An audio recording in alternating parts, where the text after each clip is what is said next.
அருந்து கொள்வோம் நிகழ்ச்சியில் உங்களை அன்போடு வரவேற்கிறேன். இன்றைக்கி நம்ம என்ன பார்க்க போகிறோம் அப்படின்னா, ஆரஞ்சு பழத்தோட நன்மைகள் என்ன, தீமைகள் என்ன, யார் யார் சாப்பிடலாம், அதோட தோற்றம் என்ன அப்படிங்கிறத பார்க்கலாம். வாங்க வீடியோக்குள்ளே போகலாம். ஆரஞ்சு தெற்கு சீனா மற்றும் வடகிழக்கு இந்தியா மற்றும் மியான்மர் ஆகியவற்றை உள்ளடக்கிய ஒரு பகுதியில் தோன்றிச்சு. அது பழத்தோட தமிழ் பேர் என்ன அப்படின்னா நாரத்தம்பழம் அப்படின்னு சொல்கிறாங்க. இந்த மரம் வாழ்நாள் எத்தனை வருடம் உயிரோடு இருக்கும் சொல்லுங்கள்? 50லேருந்து 80 வருஷம், ஏன் அதுக்கு மேலேயும் இருக்கும்.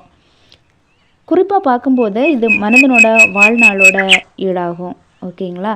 அப்புறம் இதோட நன்மைகள் என்ன அப்படின்னு பார்க்கலாம் வாங்க. சிறுநீரக கற்கள் வராமல் தடுக்குது. அப்புறம் இதயம் ரொம்ப ஆரோக்கியமாக வச்சுருக்கோம். நோய் எதிர்ப்பு சக்தி ரொம்ப அதிகமாக கிடைக்கும். இரத்த அழுத்தம் சரியாகுது. சருமம் ரொம்ப பொலிவாக இருக்கும்.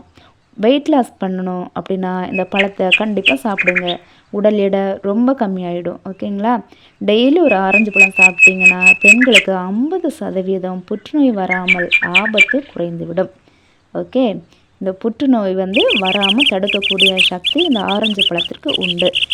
இதுலேயும் vitamin C, vitamin A, vitamin B6, protein, நார்ச்சத்துக்கள், folates, thiamine, potassium, calcium, magnesium போன்ற சத்துக்கள் நிறைய இருக்குது. ஓகேங்களா? இது முக்கியமாக யார் சாப்பிடலாம் அப்படின்னு கேட்டிங்க அப்படின்னா, பொதுவாக ப்ரெக்னென்சி லேடிஸ் ரொம்ப சாப்பிடலாம் அதிகமாக. ஓகேங்களா? கர்ப்பிணிகளுக்கு நல்ல ஒரு பழம். ஆரஞ்சு ஜூஸ் நல்லது. அதோட பல்வலி, உடல் சூடு, சிறுநீர் கடுப்பு, மூலவியாதி, சிறுநீர் கோளாறுகள், மந்தமான சருமம், கூந்தல் பிரச்சனை அந்த மாதிரி உள்ளவங்க எல்லாம் கண்டிப்பாக ஆரஞ்சு சாப்பிட்டுக்கலாம். தவறே கிடையாது. அதுவும் அசிடிட்டி ப்ராப்ளம் உள்ளவங்க ஆரஞ்சு பழத்தை அவாய்ட் பண்ணுறது நல்லது. ஏன்னா ஆரஞ்சு சிட்ரஸ் வகையை சேர்ந்ததால் சாப்பாடு சாப்பிட்ட பிறகு தான் ஆரஞ்சு சாப்பிடணும். அதுக்கு முன்னாடி சாப்பிட்டிங்கன்னா அசிடிட்டி ப்ராப்ளம்ஸ் கண்டிப்பாக உங்களுக்கு வரும். வயிற்றில் அமிலத்தன்மை உருவாகிடும். ஓகேங்களா? அதனால் முக்கியமாக அசிடிட்டி அஜீரண பிரச்சனை உள்ளவங்க வயிறு தொடர்பான பிரச்சனை உள்ளவங்க எல்லாம் இந்த ஆரஞ்சு பழம் சாப்பிட்றத தவிர்க்கலாம். இல்லை அப்படின்னா மார்பு மற்றும் வயிறு எரியும். சரிங்களா? உங்களோட வயிறு ரொம்ப எரிச்சலாக இருக்கும். அது ரொம்ப கஷ்டமாக இருக்கும். கேஸ்ட்ரைட்டிஸ் அந்த ப்ராப்ளம் எல்லாம் உங்களுக்கு வரும் இல்லையா? அதனால தான் சொல்கிறேன். சரி, இப்போது இதை எதோட சாப்பிடக்கூடாது, எதோட சாப்பிட்டா நமக்கு அலர்ஜி ஆகும் அப்படிங்கிறத பார்க்கலாம்.